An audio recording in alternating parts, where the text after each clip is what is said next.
Bueno, para terminar entonces vamos a brevemente a ver unos targumes, ¿ok? Literatura targúmica. Nosotros ya habíamos hablado de los targumes, pero yo lo que solo quiero decir que un targum es vamos a ver, aquí está. En los primeros tiempos no se veía bien la lectura de esa traducción, targum, más que traducciones literales eran paráfrasis, casi comentarios que destacaban y ampliaban desde las preocupaciones teológicas pastorales del tiempo. O sea, ¿qué es un targum? Un targum es un comentario de algo, es un comentario de un libro de la Biblia, por ejemplo. ¿Qué dicen los targumes del libro de Génesis, por ejemplo? ¿Verdad? En el libro de Génesis, los targumes hablan más de qué pasó con la serpiente, que por qué la serpiente tenía celo del ser creado, tenía celo de la mujer. Unos targúmenes piensan que la serpiente era otra mujer, pero le dicen serpiente, igual como le dicen víbora o zorra a una mujer el día de hoy, y zorra le dicen porque las zorras supuestamente tienen muchos machos que se juntan con ella, por lo tanto también la víbora de esta mujer. ¿Por qué? Porque quería atrapar al pobre de Adán.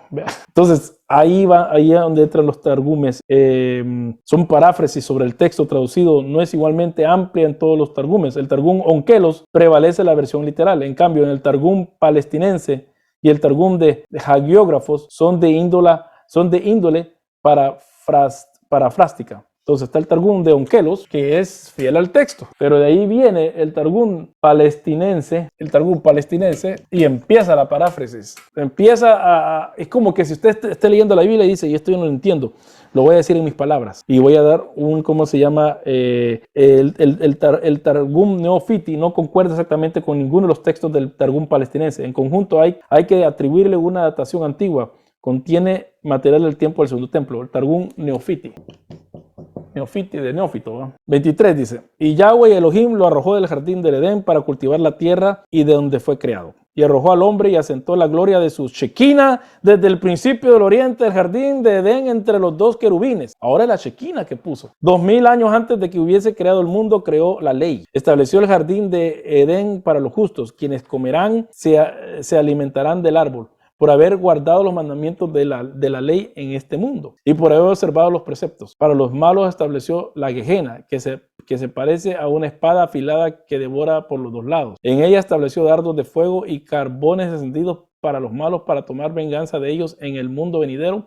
por cuanto no guardaron los mandamientos de la ley en este mundo, porque la ley es árbol de vida porque la ley es árbol de vida. Ahora ya es otra cosa. Para todo el que la estudia y el que la guarda, sus preceptos vive y subsiste, como el árbol de la vida en el mundo venidero. La ley para los que cumplen en este mundo es buena como el fruto del árbol de la vida. Targum Neofiti de Génesis 3, 23, 24. El Targum Neofiti de Génesis 3, 23 y 24, y miren todo lo que dijo. Miren todo lo que comentó. Y ahora viene lo de Caín. Vamos a hacer lo de Génesis. ¿Cuánto? Vamos a leerlo. 4, 6 y 7. Vamos a ver todo lo que dice acerca del Neofiti. No he querido hablar tanto del libro de Enoch, porque el libro de Enoch hemos hablado bastante, ¿verdad? Es interesantísimo. Pero también lo hemos mencionado, no hemos hablado. Pero estos otros targumes no hemos hablado nada. Y dijo Yahweh a Caín, ¿por qué pues te parece mal y por qué se ha demudado tu rostro? Ciertamente si obras bien en este mundo, se te remitirá y se te perdonará en el mundo venidero. Pero si no obras bien, ahí ya le está poniendo más a la Biblia. Y es una cosa que ayer dijimos, ¿cómo es que esta gente? Fue en, ¿cómo se llama? En la charla que di acerca de la tradición, la primera charla que di acerca de la tradición versus sola escritura.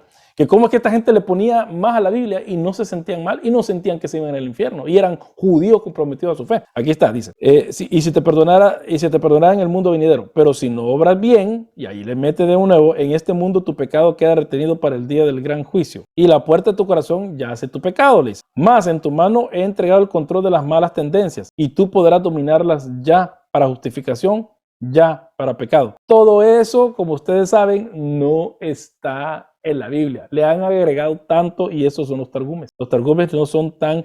le están poniendo más porque ellos quieren entender más de lo que está pasando en el texto. ¿Por qué es que esto pasa?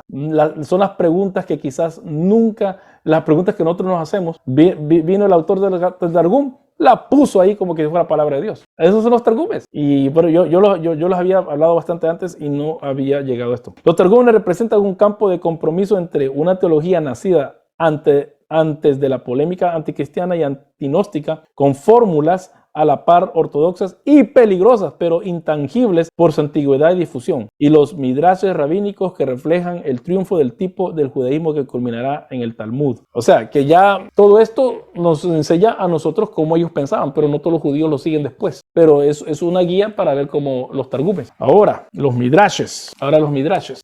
Porque la vez pasada hablamos cómo eran todos los métodos, ¿va? Pero ahora vamos a ver cómo es que ellos lo ocupaban cómo lo están haciendo. Bueno, aquí solo voy a dar unos ejemplos. Entre los factores que contribuyen, bueno, y el Midrash, ¿qué es el Midrash? Vamos a ver de vuelta. El judaísmo antiguo dio a la exégesis o hermenéutica el nombre de Midrash. El término no significa más ni menos que exégesis, eso es todo. Por eso Midrash es exégesis, solo que es la forma judía de decirlo, ¿va? Es como en español podríamos decir una cosa que decimos en español y después lo decimos en inglés, ¿va? Wow, no se cree la gran cosa, ¿va? Como ahora dicen hermano, ahora ya no se dicen hermano, hey bro, no brother.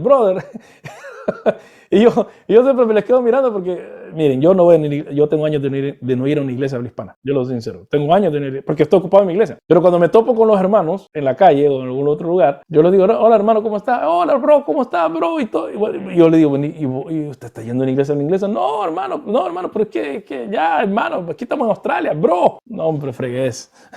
Entonces yo quiero hablar algo de español y esta gente no quiere hablar español. Bueno, entonces Midrash es exégesis, ¿verdad? No es nada, ¿cómo se llama? No es nada secreto. En la literatura tanaíta, Darash significa explicar o interpretar el templo. También Darash deriva de la raíz, es Darash. Darash es la raíz de Midrash. Darash. Y Darash significa buscar e investigar. Eso es lo que quiere decir, Darash. Midrash viene de Darash. ¿Y cómo se llama esta cosa? Casa de estudio. Y también viene de Eclesiástico 51:23, donde ahí se pronuncia o se dice que la expresión Bet Ha Midrash. Bet es como Betlehem, la casa de pan. Bet Ha, el término, Ha Midrash, la casa de estudio. Así le hubiera puesto yo a casa de Betel. Diez Macho proponía llamar la exégesis judía antigua Derash, reservando el término Midrash para los antiguos comentarios judíos a libros determinados. Esto lo dice Diez Macho en Sefarat 35. Esto es un journal. Una solución de compromiso de la terminología ya corriente en la investigación fuera de España podría ser hablar de Midrash con mayúscula al referirse de una obra de exégesis judía antigua en determinados libros de la Biblia. Varias obras de este tipo, Midrashim, utilizar un cambio de la denominación Midrashim con minúscula cuando se trata de exégesis judía antigua en general o de algún pasaje en concreto. Sin embargo, hay que notar que en alemán todos los sustantivos van con mayúsculas y ese es mi problema también en español, porque si ustedes se fijan, cuando yo escribo, los que me siguen en Facebook y en otros lados, cuando yo escribo, todo lo pongo en mayúsculas. Cuando digamos los días de la semana lo pongo en mayúsculas, porque en inglés así es, y por lo visto en alemán también. Sin embargo, hay que notar que en alemán todos los sustantivos van en mayúscula y el abuso de la mayúscula es cada vez más generalizado en los títulos de estudios en inglés. ¿Por qué? Porque yo por eso...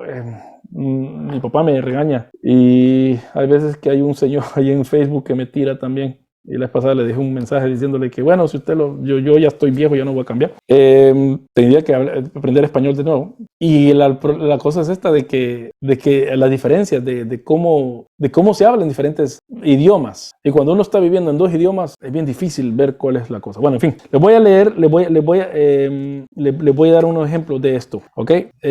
Ok, vamos a leer esto mejor. Entre los factores que contribuyen al desarrollo midrásico podemos señalar la fijación gradual del texto bíblico. La fijación gradual del texto bíblico. Por eso, en lugar de glosar o hacer añadiduras al texto, se opta por escribir el comentario en textos separados. Y esto sería como las Biblias de estudio ahora, ¿verdad? Cuanto más se recurre al Pentateuco como programa de restauración y de reforma, tanto más se componen nuevas relecturas y comentarios. Aún los autores más inspirados se ponen a la escucha del texto sagrado para que de este arranque su propio mensaje. Eso sería lo odiado por muchos evangélicos, la lectio divina.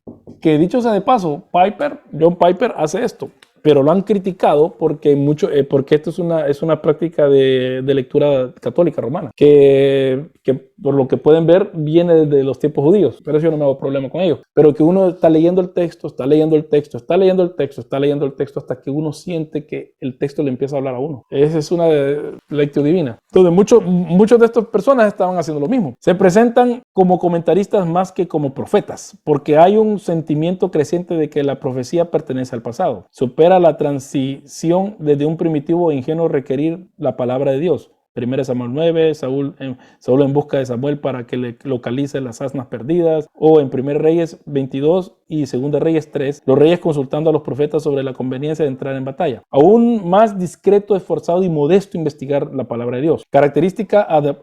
Característica de este estudio es la atención a todo el contexto escriturístico y el interés por adaptar al presente las lecciones aprendidas, así como el transmitir estas enseñanzas mediante nuevas composiciones escritas por razón del texto bíblico. Ya estamos viendo el Midrash, es más que todo el texto. Quiero saber qué es lo que dice el texto. No le voy a poner de más, no lo voy a explicar yo con mi imaginación. No, le estoy poniendo más. Mejor dicho, no, yo estoy queriendo ver esto, queriendo seguir el texto. Podría también imitar el estilo de los libros bíblicos y revestirse a sí mismo el manto de la escritura, como los autores de los salmos de Qumran, porque hay salmos ahí. En tercer lugar, podría pretender que su libro estaba inspirado por Dios como una nueva revelación para un nuevo canon. Tal parece ser el caso de algunos pseudopígrafos. Ahí ya dije lo que quiere decir los pseudopígrafos. Todos ellos quieren hacer como un nuevo canon, pretenden hacer una cosa.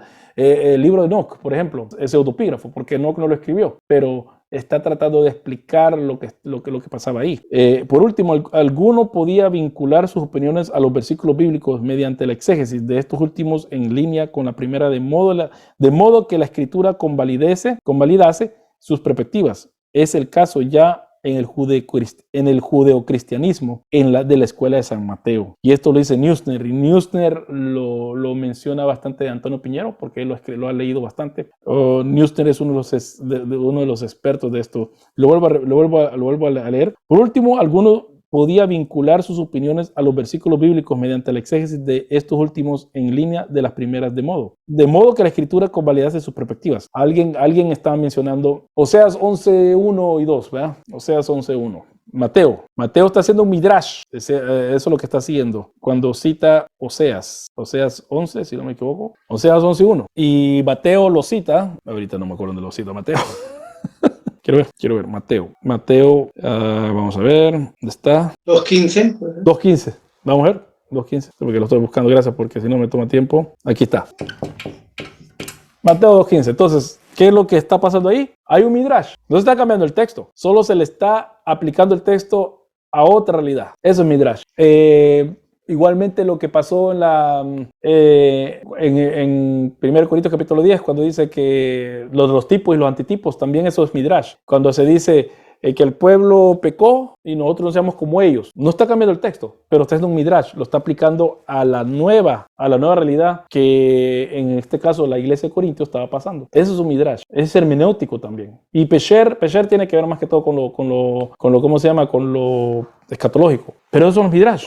La tradición derásica de la literatura midrashica, tomada en su acepción más amplia, abarca los géneros conocidos como halaká, que lo hablamos, Haggadah, y Pesherim. Por eso, hay gente que pone el midrash dentro del Pesher, hay gente que lo divide. Por eso, aún leímos que Diezmacho Diezmacho proponía llamar a la exégesis judía antigua derash, reservando el término midrash para los antiguos comentarios judíos.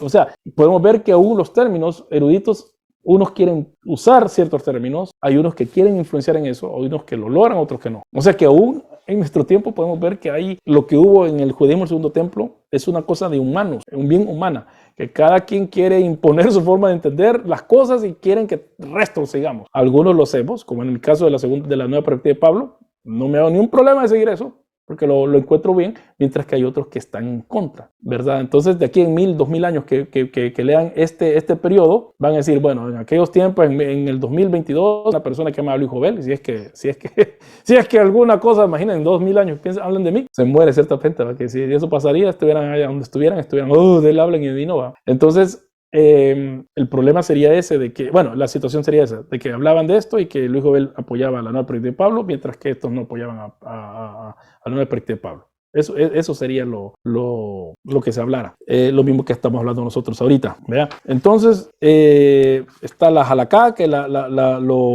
¿cómo se llama? Lo hablamos la vez pasada. Y el Hagadá, que también lo hablamos la vez pasada. Y yo creo que, ¿cómo se llama? Voy a leer solo una cosa. El de la Hagadá puede quedar descrita someramente con decir que abarca todas las explicaciones de la escritura que no sean haláquicas. ¿Y qué es la halaká? Reconocía la validez de diversos procedimientos para la formación de la halaká. El término se aplica cuando la investigación y explicación del texto bíblico va referida a la regulación de la vida mediante la ley. Esta regulación de la vida mediante la ley. Y que la Hagadá puede quedar descrita someramente con decir que abarca todas las explicaciones de la escritura que no sean haláquicas, o sea, que no tienen que ver con respecto a la vida mediante la ley. Integra todas las referencias y aplicaciones destinadas a amonestar, exhortar, consolar y edificar espiritualmente. Puede tratarse también de discusiones sobre la cuestión doctrinal o un principio moral. Aquí esto es lo que... Rabí Yohanan ben Zakkai le decía, proseguir y ved en lo malo que uno debe evitar. Rabí Eliezer dijo, un mal ojo. Rabí Yeshua dijo, un mal compañero. Yoshe dijo, un mal vecino. Simón dijo, el que pide prestado y no devuelve. El que toma un préstamo de hombre es como el que toma de Dios, pues está escrito, el malvado pide prestado y no devuelve, pero el justo muestra piedad. Salmo 37:21. Eleazar dijo, un mal corazón. Proverbios 26:23. Entonces les dijo, aprueba las palabras de Eliezer ben Arak más que las vuestras, pues incluyen lo dicho por vosotros. Un resumen. Alguien dijo un resumen y bueno, ok, estas son las mejores porque es el resumen de todos ustedes. A veces el desarrollo jadádico se vincula estrictamente al texto bíblico, pero es más frecuente que la frase escriturística sea solo el punto de arranque de descripciones de diversos tipos. Desde esta perspectiva pueden distinguirse midrashim exegéticos y homiléticos. Midrashim exegéticos, qué es lo que el texto dice, y homiléticos, cómo lo podemos presentar a la gente. Porque la homilética, acuérdense que es lo que cómo nosotros presentamos, y la hermenéutica es cómo nosotros vamos a interpretar. Está la exégesis, la homilética. Yo lo diría así, la exégesis, sí, la homilética sería en segunda porque tenemos que decir qué se trata y cómo entonces la hermenéutica diciendo cómo es que esto se va a aplicar. Su contenido es también diverso, puede tratarse de verdades religiosas, enseñanzas morales y comentarios sobre la justa retribución, descripciones de las anteriores grandezas de Israel, escenas y sagas de la historia judía, relatos de toda clase. Lo más importante es que de una manera u otra la hagamos buscar la Hagadá busca acercar al judío piadoso al Dios que ha intervenido salvadoramente desde la creación hasta la atribución, ¿verdad? Entonces, y existen las relecturas y aquí con esto termino, porque la relectura ya con esto ya es la cosa de terminar, porque ahora empezaríamos a hablar de Enoc. Las relecturas en ello están el libro de Jubileos, Génesis Apocrifón, el libro de las antigüedades bíblicas, el Pseudofilón, antigüedades judías, Jubileo y la literatura pseudopígrafa. Y ahora con esto, y esto ya es las últimas cosas de que el Pesher sigue ahí, pero ya. Hemos citado solo algunos títulos de la amplia literatura que fraguó sobre los siglos antes de Cristo y dos después de Cristo. En muchas de estas obras se entremezcla el carácter hagádico con los rasgos propios del género apocalíptico y las características ideológicas del movimiento apocalíptico. El interés renovado es desde 1950, por eso lo dije yo, y particularmente desde 1982, por los pseudopígrafa, coincide con la aparición del término orígenes cristianos en sustitución de judaísmo intertestamentario. Oigan, yo tengo un video donde hablo acerca de esto, de que ya no se ocupa tanto este término judaísmo intertestamentario, o sea, entre Malaquías y Mateo, ya no se ocupa eso, ahora se ocupa, en este caso, Trevijano está ocupando el término orígenes cristianos, junto a un mayor reconocimiento de que la historia es también la esfera de la acción de Dios, porque dice, se cayó Dios. Dios no se cayó esos 400 años, tuvimos toda esta literatura que hemos estado leyendo, o estamos viendo. Se está dando una aparición más franca de los escritos judíos con una atención particular al pensamiento apocalíptico judío. La referencia clásica a los 4 sectas principales, saduceos, fariseos, celotas y esenios, ya no es adecuada. habla más de una decena de grupos y muchos subgrupos. Los pseudopígrafos son producto de grupos muy divergentes dentro del primitivo judaísmo. Algunos, como Primera Enoc, Jubileo y los testamentos de los 12 patriarcas, nos acercan a varios tipos de decenios. Los salmos de Salomón y 4 de Esdras y 2 de Baruch nos muestran movimientos en dirección al fariseísmo y primitivo pensamiento rabínico. El cuarto de Baruch, como Eupolemo, muestra afinidades con el samaritismo. En el Testamento de Salomón y Salmo de Salomón 17 y 18 traslucen lo que podían ser polémicas contra frases tempranas del celotismo. O sea que todo esto es un conjunto de literatura de personas que están tratando de entender su contexto, como también tratando de convivir unos con los otros. A veces diciendo como los esenios, que está el maestro de la verdad y el maestro que es el malo. Entonces, tenemos esas dos cosas. Ok, entonces, eso es lo que les traía ahora el día de hoy. Solo les quiero leer el Pesher de Habacuc para terminar. Está en Qumran.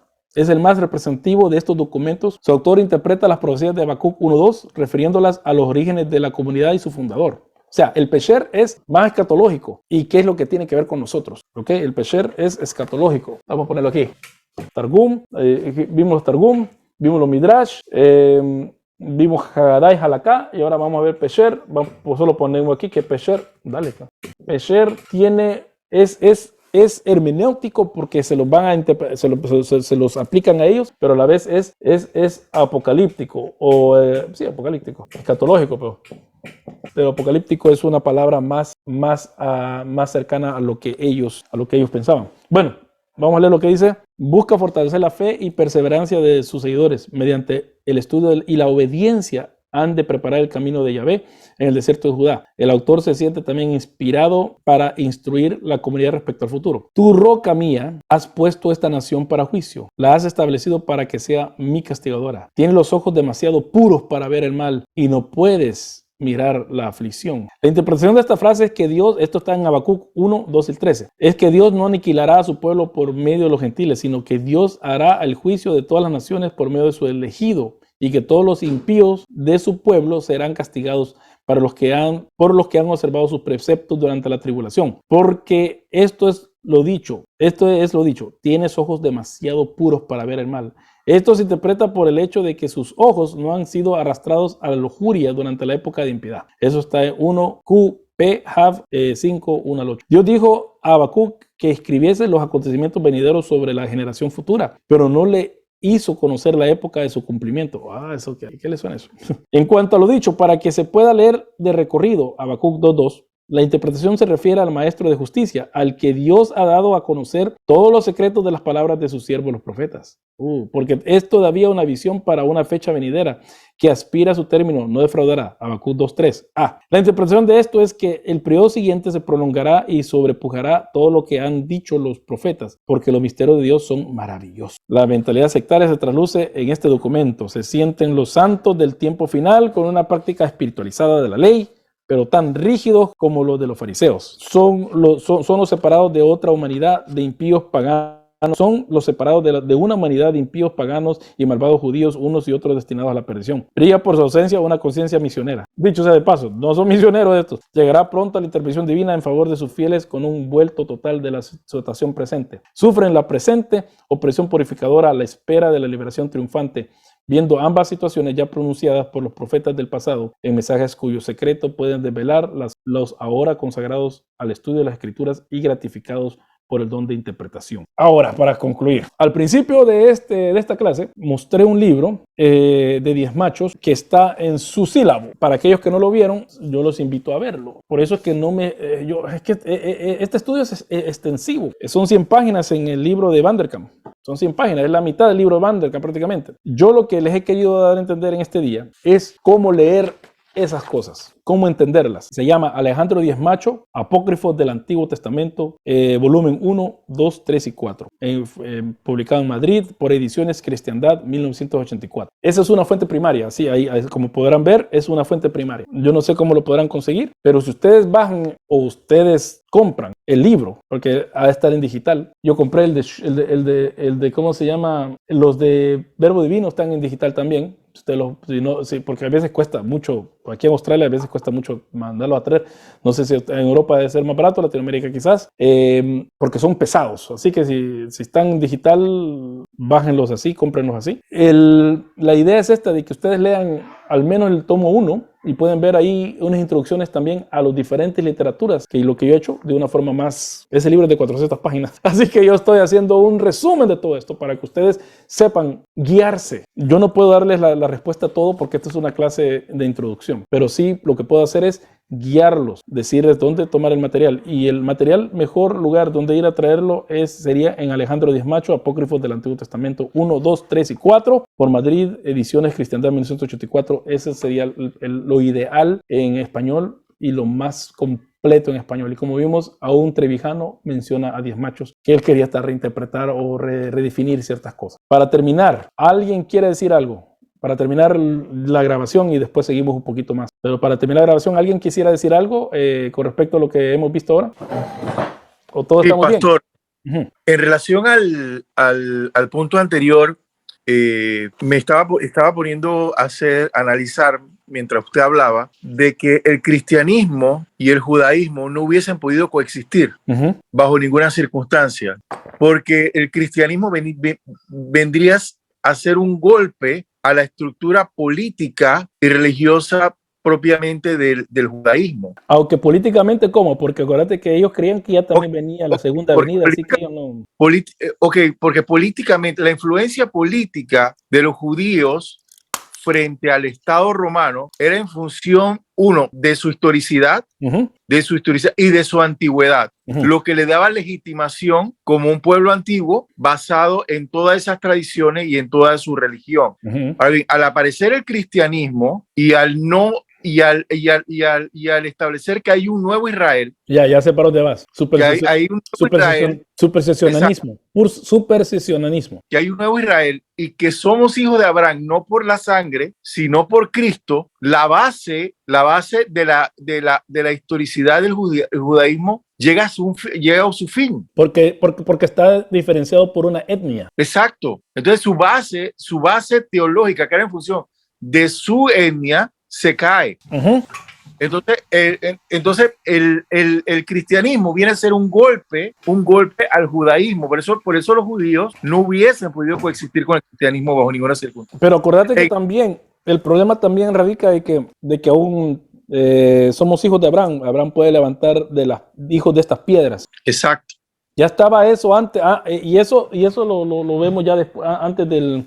Vamos a ver esto de vuelta. Lo vemos antes de lo que estamos hablando nosotros de cualquier ya evento político. Recordemos que Jesús cambió. El judaísmo era toracentrista. Es la fidelidad de la Torá, es lo que es toracentrista. Es la fidelidad a la Torá que te garantizaba. La fidelidad en el sentido de que no está hablando de que, y esta es la cosa que también en el Nuevo Testamento, como el texto que siempre, sin derramamiento de sangre no hay perdón de pecados. Eso lo vamos a tener que hablar, quizás la última vez voy a tratar de hablar de eso. Pero la fidelidad no quiere decir perfección. Ese es el problema, que nosotros hemos comprendido la fidelidad es perfección, porque el que quiebra un mandamiento quiebra todo, sí, es cierto.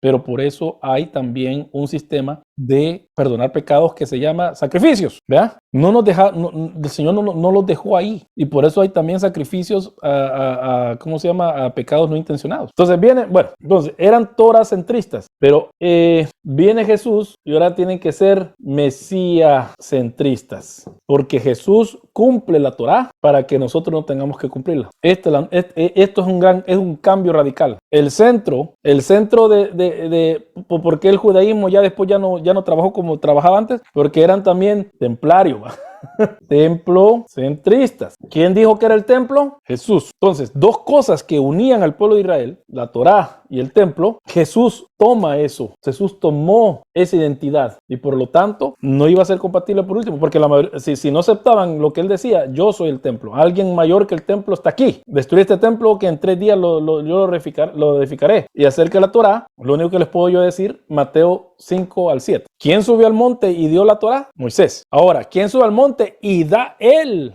De él sale la Torá, la nueva Torá. Jesús. Él es la nueva Torah. Todo esto es bien, ¿cómo se llama? Choca. Y por eso es que el supersesionismo es un problema, porque nosotros no queremos desechar a Israel. Jesús y Dios en su punto de vista, Él no ha desechado a Israel tampoco, porque Él tiene hijos de Abraham aún, a todos los que tienen la fe del justo Abraham. Dios lo ve de otra forma. Nosotros lo vemos demasiado como algo étnico, genético, mientras que Dios no, porque por eso el propio Jesús dijo, o Juan Bautista, ¿quién es el que fue? Dijo,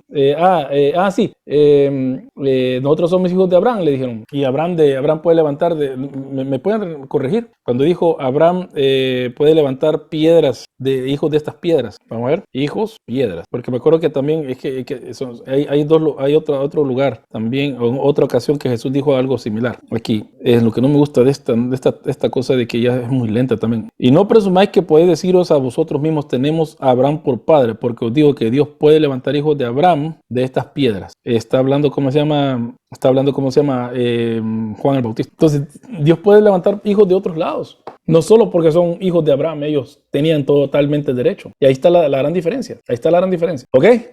Otro comentario. Y vamos a volver a comentar algo brevemente acerca de la tarea. No hay comentario, entonces voy a terminar la clase.